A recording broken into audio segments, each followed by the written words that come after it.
पूरी तरह नहीं हो पाता और उनकी सीखने की क्षमता भी कम हो जाती है। पोषक तत्वों की कमी। शरीर में कुछ पोषक तत्वों की बहुत थोड़ी मात्रा में आवश्यकता होती है और इनकी कमी से भी बीमारियां हो सकती हैं। अच्छा दीदी, कौन कौन सी बीमारियां पोषक तत्वों की कमी से हो सकती हैं? मैंने अक्सर खून की कमी के बारे में सुना है। शरीर में आयरन यानी लौह तत्व की कमी से खून की कमी हो सकती है, जिससे त्वचा में पीलापन, थकान, कमजोरी, सांस लेने में भी दिक्कत होती है शायद। अरे वाह भाभी, आपको तो सब याद है।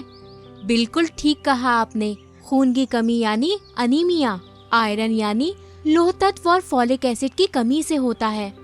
इसी तरह आयोडीन की कमी से घेंगा हो सकता है, जिससे गले में एक सूजन सी हो जाती है।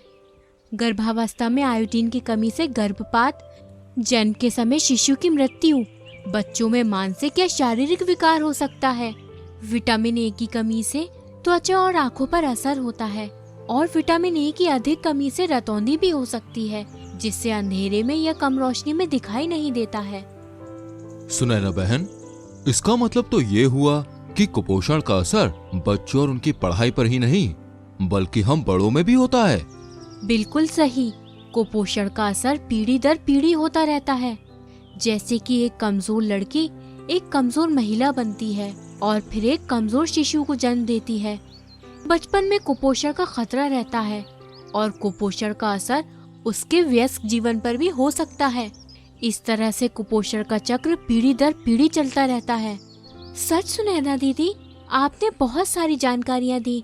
अब मैं रीमा के खाने पीने पर पूरा ध्यान दूंगी। सुनैना बहन, सच में पोषण का हमारे जीवन में इतना महत्व है, ये तो हमने सोचा ही नहीं था।